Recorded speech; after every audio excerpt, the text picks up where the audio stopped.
Bienvenue sur la table avec les surprises. Bien évidemment, ici en règle générale, la vedette, c'est toujours l'art de l'incrustation avec la pomme de pin ou les autres bois.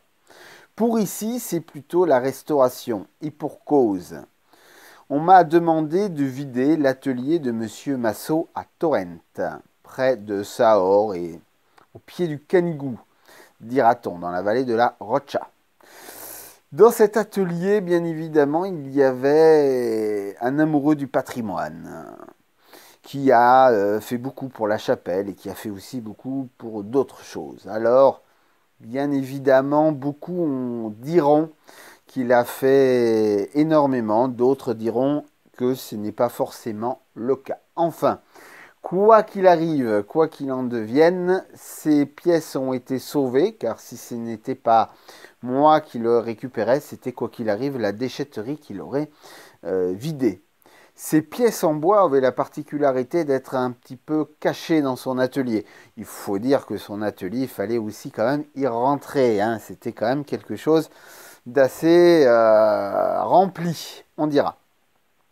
Donc, les petites pièces qui sont ici, 2 ont été nettoyées par mes soins, les autres ne l'ont pas été. Je tenais à vous montrer donc pour l'exposition virtuelle cette petite différence, bien évidemment. Donc, on va zoomer dessus. Lieu, bien évidemment, la différence entre nettoyé et non nettoyé. Une chose est sûre, c'est que c'est du bois polychrome, marron et de la dorure, voire avec les fleurs évidemment qui sont rouges, tout simplement, c'est magnifique.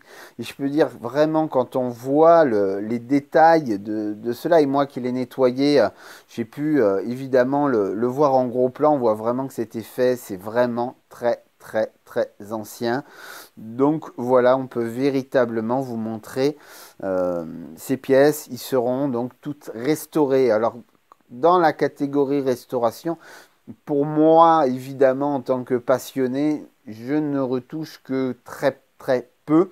On est surtout là pour que j'enlève évidemment tout ce qui est la poussière. On peut le voir, elle est très blanche. Il y a énormément de poussière. Faut dire que ça fait quand même longtemps que c'est un peu abandonné dans cet atelier. Donc voilà, moi je suis juste pour le nettoyer, le laisser tel quel, tel que l'histoire et les siècles, car à mon avis, évidemment, on peut parler ici de siècles. Voici que je me suis rapproché, bien évidemment. Donc j'ai tenu à ce que sur cette table, évidemment, viennent aussi mes incrustations de pommes de pin pour montrer que c'est bien dans l'atelier de menuiserie ébénisterie à mon nez que ceci se trouve. Donc j'ai décidé d'accompagner cet ouvrage qui sera restauré lors des Journées européennes des métiers d'art le 2 et 3 avril. J'ai décidé de l'accompagner avec les gouges et les ciseaux à bois. Tout ce qui est exposé là, il y en a 5, viennent véritablement, pas de l'atelier de là, mais d'autres ateliers. Ils ont déjà été exposés évidemment. Et tout fonctionne, hein, je tiens à le préciser. Donc je vais vous le montrer en gros plan. Ici, donc, on a des gouges, on a des ciseaux simples. Alors les gouges, c'est un ciseau qui est tout simplement avec un arrondi. Il y a des arrondis plus ou moins prononcés, puis il y a aussi des ciseaux qui s'appellent des gouges, tout simplement, qui sont à angle droit, ce qui permet de faire tous les angles, tout ce qui n'est pas droit, et tout ce qui est droit, donc s'appelle bien un ciseau à bois. Ici, en gros plan, une pièce qui a déjà été restaurée, donc une pièce qui vient de l'atelier aussi de Monsieur Massot.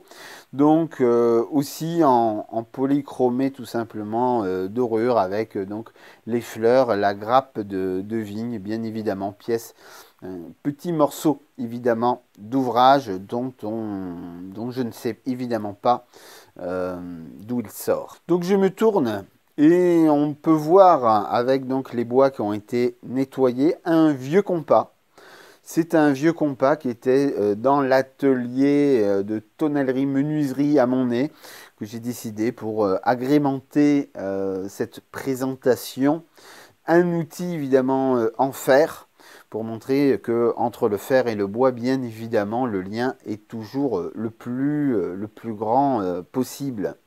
Donc il ne faut pas s'étonner de cette présence. Évidemment, tous les arrondis, eh bien, il faut un compas pour le tracer. Le traçage est un outil évidemment indispensable. Gros plan ici sur des petites pièces qui n'ont pas été restaurées à l'heure où est enregistrée la vidéo. Tout simplement avec ce petit détail. Alors on la retrouve cette fleur rouge sur plusieurs pièces. Bien évidemment avec un superbe rouge, une superbe dorure. Quand ça va être nettoyé, ça va promettre évidemment quelque chose de grand et de beau. Juste à côté vient cette petite pièce qui ressemble à un escargot, bien évidemment. Alors actuellement, j'en fabrique, bien évidemment. C'est une pièce qui n'a pas été non plus restaurée et qui est magnifique aussi, avec un bel enroulé. Ici, on a un outil qui a été rajouté, bien évidemment, il ne sort pas de cet atelier, mais celui de mon nez. Donc c'est un wastring, c'est un rabot avec 2 poignées et une petite table qui permet effectivement de travailler tout ce qui est arrondi. Sur le livre, ils mettent que c'est pour les charrons et les autres métiers, pour les surfaces de forme, bien évidemment. Alors c'est un outil, je l'ai testé, j'en ai d'autres dans l'exposition, qui est assez facile à utiliser, assez fatigant bien évidemment, mais qui permet évidemment d'être beaucoup plus maniable que le rabot traditionnel et qui permet de faire des jolis arrondis, bien évidemment. C'est ici que je vais vous quitter donc sur cette première présentation pour l'exposition virtuelle. Il y en aura bien évidemment d'autres. Cette table va évoluer au fur et à mesure tout simplement de la journée et cela montre bien que entre une exposition réelle et une exposition virtuelle, les liens sont forts. Car ce que vous venez de voir, vous ne le verrez pas au réel, vu qu'il va être modifié au fur et à mesure des journées des métiers d'art. Donc voilà, c'est ici que je vous dis à très bientôt pour une nouvelle vidéo, des photos pour vous faire vivre le mieux possible ces journées des métiers d'art exceptionnelles pour la 16e édition et la 25e anniversaire de la menuiserie. Allez, à très bientôt.